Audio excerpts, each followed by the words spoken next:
और रूस के वोल्गोग्राद में ड्रोन अटैक किया गया है। यूक्रेनी फोर्स ने ड्रोन से हमला किया है। रूस का ऑयल पंपिंग स्टेशन ध्वस्त।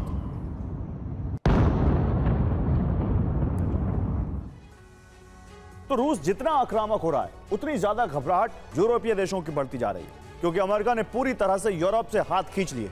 अब यूक्रेन को बचाने के लिए और रूस का विस्तार रोकने के लिए सभी यूरोपीय देशों को एकजुट होना पड़ेगा, जबकि रूस अभी भी ड्रोन भेज रहा है। ऐसे में रूस पर अंकुश लगाने का प्लान बनाया जा रहा है, जिसकी कमान जर्मनी और इटली ने संभाली है। मेलोनी और मर्ज मिलकर तमाम यूरोपीय देशों के लिए सुरक्षा चक्र बना रहे हैं, जिससे रूस के हमलों को रोका जा सके।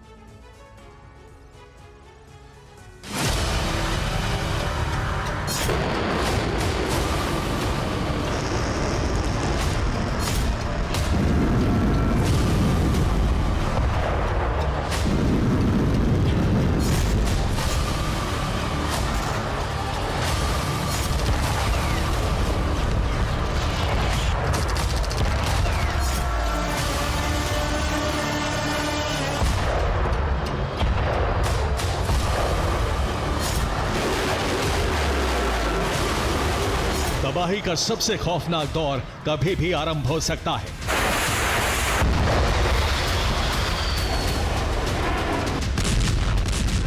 एक तरफ से रूस ने यूक्रेन के बाद अगले टारगेट फिक्स कर लिए हैं।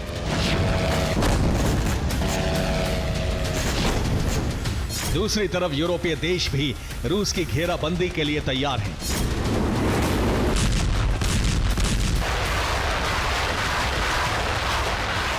अभी रूस दो फ्रंट पर आक्रामक है।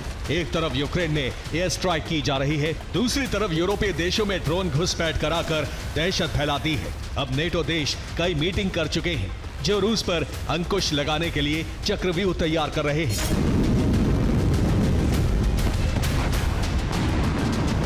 ऐसे में यूरोप में बड़ा खतरा पैदा हो गया है, कहीं रूस टैक्टिकल एटमी हथियारों का इस्तेमाल न कर दे।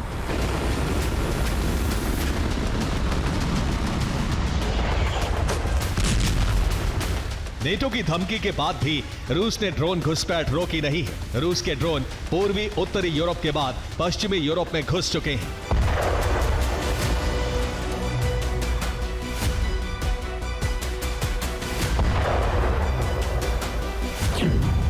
Britain, France, Germany, Italy, Spain, Poland और डेनमार्क यूरोप के 7 देश एक साथ मिलकर रूस के खिलाफ वॉर फ्रंट बनाने जा रहे हैं, जो रूस पर हमले का ब्लूप्रिंट बनाने जा रहे हैं। यहां तक कि यूक्रेन को हथियार सप्लाई के लिए भी ये देश आगे आ चुके हैं।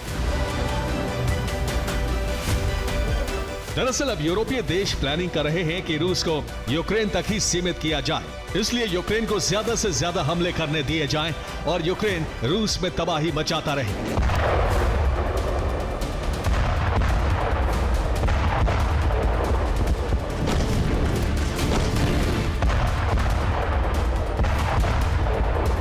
इस दौरान यूरोपीय देशों को ज्यादा हथियार बनाने का वक्त मिल जाए, जिससे वो एकजुट होकर रूस पर हमला कर सके।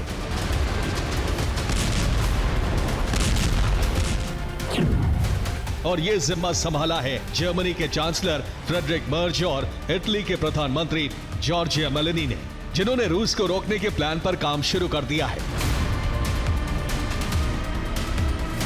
दरअसल अमेरिका के यूरोप से पीछे हटने की वजह से एकजुट होना मजबूरी है। अगर ऐसा नहीं होता है तो रूस इस बार शीत युद्ध से कहीं ज्यादा आक्रामक है। पुतिन ने अगले कई सालों की तैयारी की हुई है।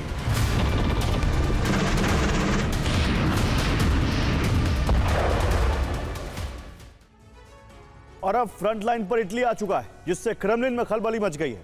इटली यूक्रेन हथियार भेजने वाला है। रूस से बड़े युद्ध की तैयारी की जा रही है। रूस भी तैयार है, उसने इटली का समुद्री रूट ब्लॉक कर दिया है।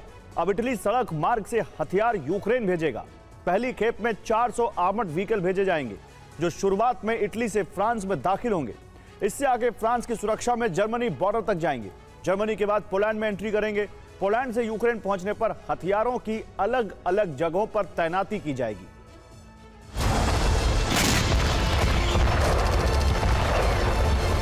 रूस ने अपनी परमाणु मिसाइलें वॉर रेडी कर दी हैं। इसके अलावा उनकी तैनाती बेलारूस और कैलिनिनग्राद में भी की गई है। इस तैनाती से संकेत मिल रहा है कि रूस किसी बड़ी तैयारी में है या रूस बाल्टिक देशों पर हमला करेगा।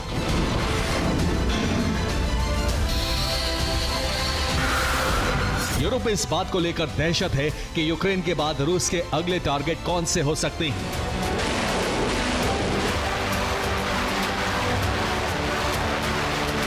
खासतौर से बाल्टिक, नॉर्डिक और पूर्वी यूरोपीय देशों को बड़ा खतरा है, लेकिन उनकी सुरक्षा के लिए पश्चिमी यूरोपीय देश आगे आए हैं।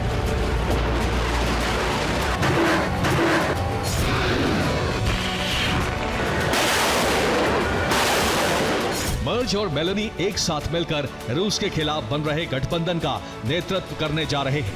अभी जो प्लानिंग है उसके मुताबिक रूसी सेना थकी हुई है। रूस पर अंकुश लगाने का सही मौका है। यूक्रेन पर लगातार हमले से रूस के पास हथियारों की कमी भी हो सकती है। एक दो देशों के अलावा यूरोप में रूस का साथ कोई नहीं देगा। जबकि ट्रंप को मनाने के लिए नेटो चीफ और ईयू चीफ को जिम्मेदारी सौंपी जा सकती है, जिससे यूरोप में रूस के खिलाफ चक्रव्यूह बनाते वक्त अमेरिका रोक टोक ना करे, बल्कि यूरोप के साथ खड़ा होकर सैन्य सहायता करे।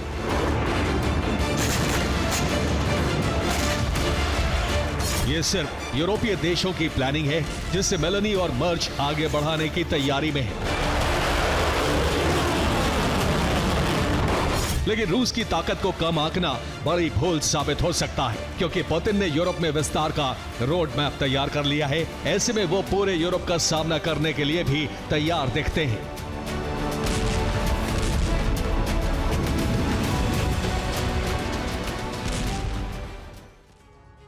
और रूस का पहला टारगेट ब्रिटेन है, जिसकी मॉस्को से दूरी 2890 किलोमीटर है। ब्रिटेन के पास करीब 2 लाख सैनिक हैं। टारगेट नंबर 2 पर फ्रांस है, जिसकी मॉस्को से दूरी करीब 2400 किलोमीटर है। फ्रांस के पास 2,70,000 सैनिक है। रूस का तीसरा टारगेट जर्मनी है, जो करीब 1600 किलोमीटर दूर है। जर्मनी के पास 1,80,000 सैनिकों की संख्या है। टारगेट नंबर 4 पर इटली है, जिसकी मॉस्को से दूरी 2376 किलोमीटर है। इटली के पास सैनिकों की संख्या 1,65,000 है। रूस का 5वां टारगेट स्पेन है, जो मॉस्को से 3,440 किलोमीटर दूर है। स्पेन के पास 1,20,000 सैनिक हैं। इन देशों पर रूस लॉन्ग रेंज मिसाइल से हमला करके तबाही मचा सकता है। यूरोप ये मानकर चल रहा है कि यूक्रेन युद्ध में रूस ने हथियारों का बड़ा हिस्सा खपा दिया है।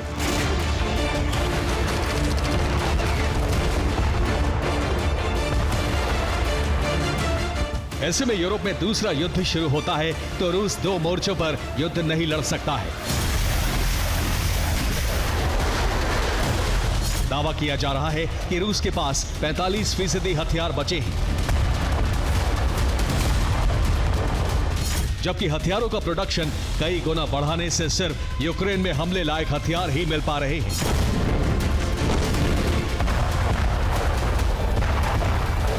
जबकि यूरोपीय देश बड़ी तैयारी कर रहे हैं। यूरोपियन यूनियन 6 बिलियन यूरो के हथियार यूक्रेन को देने जा रहा है।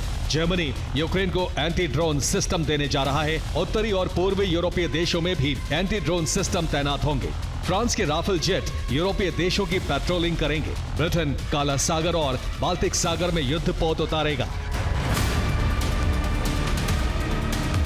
जबकि नेटो रूस के पास पड़ने वाले देशों के पास एटमी बेस बनाने जा रहा है, जिससे रूस को किसी भी वक्त काउंटर किया जा सके।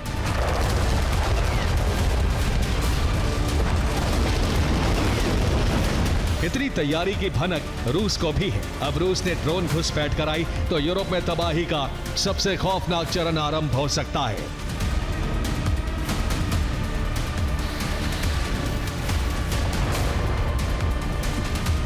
Bureau report, TV9 Bharatvarsh.